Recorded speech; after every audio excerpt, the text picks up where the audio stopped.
everyone, it's Dianne Minerva. I hope you're all doing really well this week. And today I'm excited to share with you another one of our Minerva Exclusive patterns. So today it's for the Amelia dress, this dress right here. It has an empire waistline, underbust gathers, a V-neck and fluttery sleeves.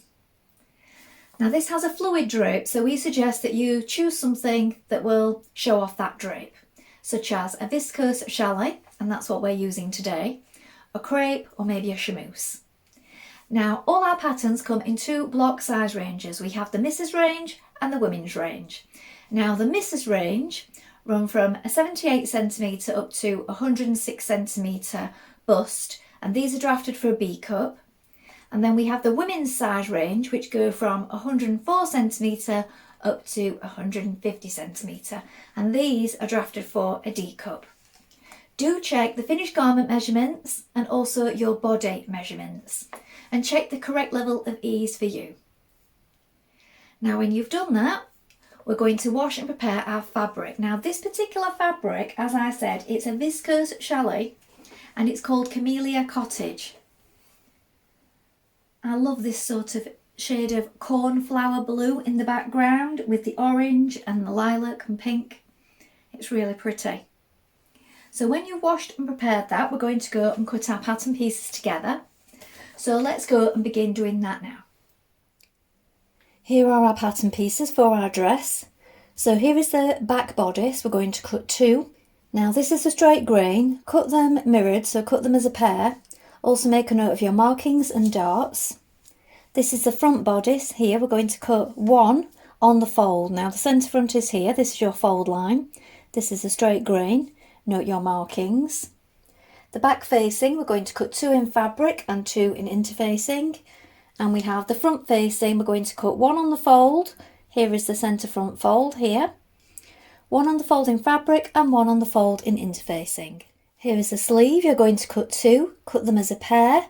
This is a straight grain, note your markings. Here is the front skirt. You're going to cut one on the fold and the fold line is here. Note your markings. Here is the back skirt. This time you're going to cut two, cut them as a pair. The straight grain is this way. Note your markings and darts. Now we're ready to begin making our dress. So first of all, you want to wind half of your thread onto your machine spool and check your needle. Now today we're using a sharp size 70 on this viscose chalet fabric. You may wish to test this on a piece of scrap before we begin. Then when you've done that, we're going to apply our interfacing to our front and back neck pieces.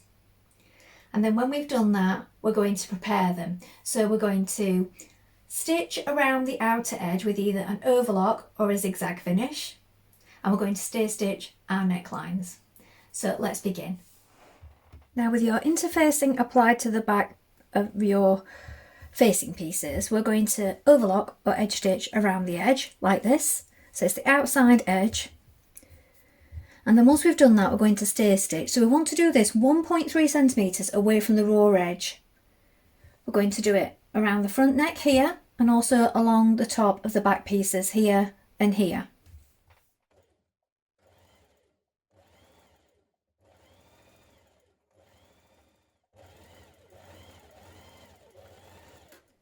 Now take your front bodice piece and stay stitch around the V neckline in the same way.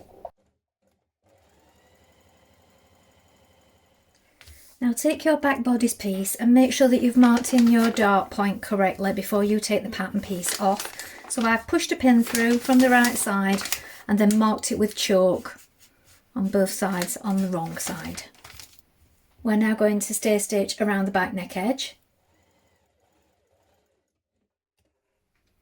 Now to sew your bodice darts, bring the markings together at the bottom here. So we have a marking here and a marking here. You want to line those up like this. That's where we're going to start from. Then we're working towards the point. So I've popped a pin in so that you can see where we're going to come off. Now we're working towards a gradual V. Make your stitch a little smaller at this point.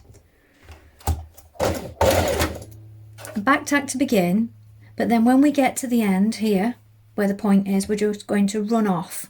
So don't do any back tacking at this point because we want to leave the threads quite long so that we can knot them and push that knot down towards the point.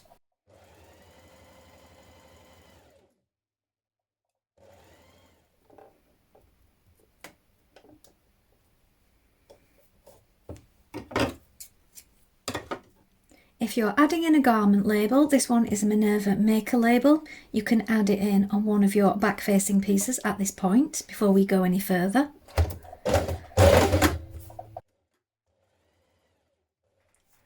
Press the darts flat towards the centre back. Now take your back skirt panels and we're going to sew the darts on the back skirt panels in the same way. So with right side facing, bring those markings together just here at the top. We're working towards the point again.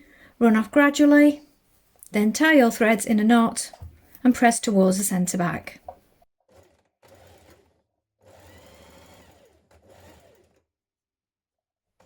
Now with right side facing, pin your back bodice to your skirt at the waist like this. You want to make sure that you line up your darts here, look.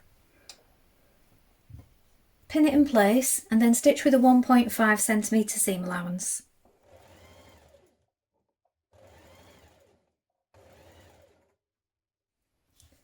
Now overlock or edge finish using a zigzag stitch down the centre back panels like this. Then with right sides facing up, we're going to place our zipper face down on top of the panel like this. So the top of the zipper here should be 1.5 from the edge of the fabric. So your seam allowance is here. This is the top of my zipper. Don't worry if some of your zipper tape hangs over just at the top there. This is where we want to begin. You can use a regular zipper foot or you can use an invisible zipper foot as I'm using. I would recommend getting an invisible zipper foot because they just make it so much easier to get close to your teeth. Either way, stitch close to your teeth the whole way down the centre back. Now before sewing up the other side, I like to zip up the zipper. Have a look where that centre waistline is, here look. And with chalk, mark on this side a small line. That way when you're applying the zipper to the other side of the dress, you make sure that you get this waistline point lined up with that line just here. Pin the zip to the other side of the dress. Now with a regular zipper foot, you're going to sew as close as you can to where that zipper stitching finishes, look. So just flip the bottom of the zip out of the way like this. Bring the right sides of your skirt panels together. Stitch a few back tack stitches and then we're going to stitch all the way down to the bottom.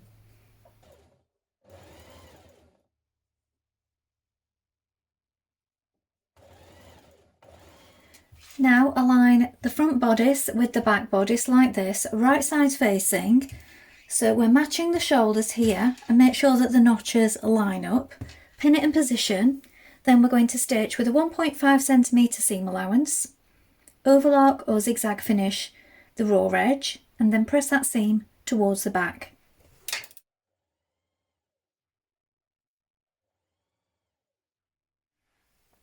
Now take your front facing and your back facing pieces, place them right sides together like this. We're going to pin the shoulder, sew that with a 1.5 centimetre seam allowance, then press the seam open.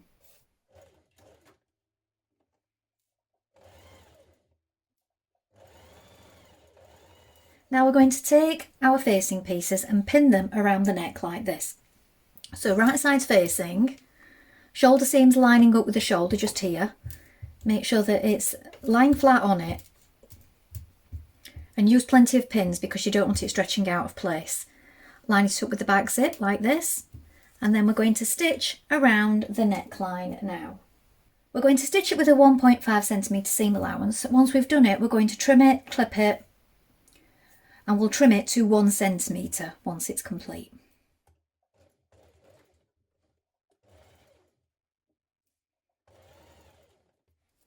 Now press the seam out towards the facing and then we're going to understitch around the neckline, so a couple of millimetres away from the seam here that we've just created. Do this all around the neckline.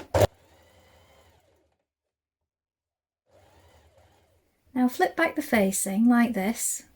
We're going to stitch down the side of the zip and then we're going to trim along the corner at the top there.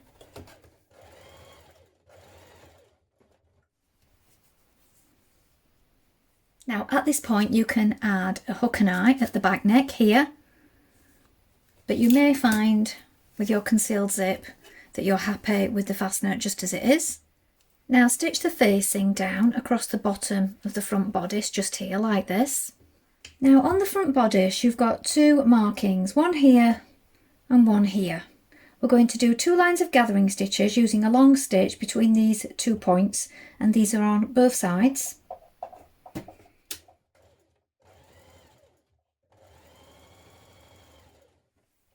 Clip the centre V point here on the bodice at the bottom of the facing, and then we're going to pull on these gathering stitches. You want to make sure that they line up with the markings on the skirt, so just pull them to fit the skirt panel.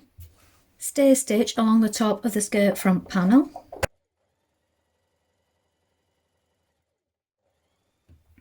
Now pin your skirt front to your bodice like this. Line up the centre front points, the markings with the gathers here and here.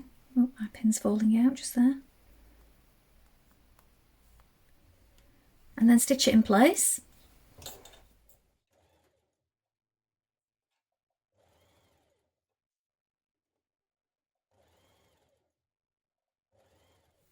Now overlock the raw edges off, so you're overlocking the seams together. Alternatively you could zigzag finish it, give it a trim and then use a small zigzag, and then press that seam up towards the bodice. Now with right sides together, line up the front and back at the side seam like this. You want to make sure that you line up this centre waist point. So I find it helps sometimes if you put a pin either side of the seams where they match, just there. That just helps it stay in place. Make sure that you match the notches at the sides here, here and further down the skirt as well. We're going to stitch this in place with 1.5 centimetre seam allowance, then overlock or edge finish it and press that seam flat.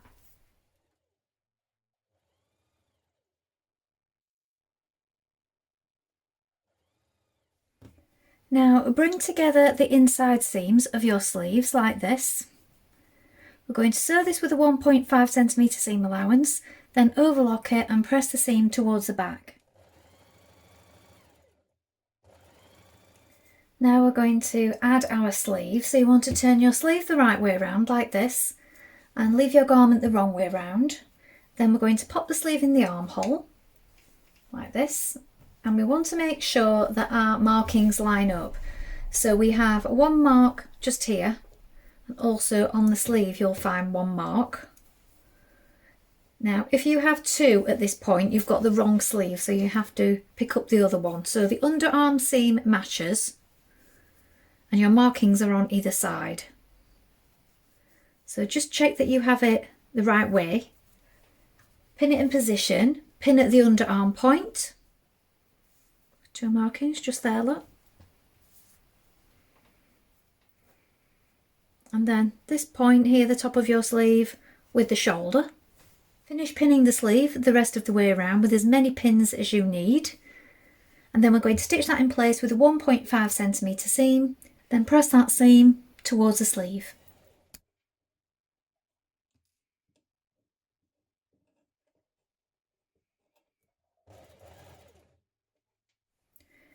Now press up your seam allowance 1.5 on the sleeve like this. Then press in to meet the fold, and then you can turn it up again. This will create a double fold like this.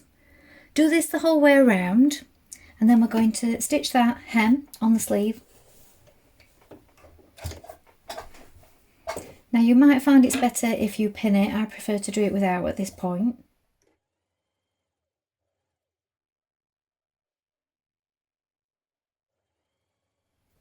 Now hem the bottom of your dress in the same way using a small double fold.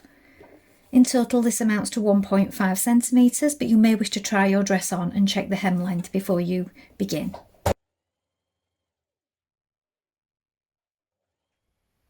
So here is the finished dress. I'll turn it around so that you can see the back. Well, I hope you've enjoyed sewing along with me today. I think this is a really pretty dress and it would be perfect for any special occasions or events that you've got coming up.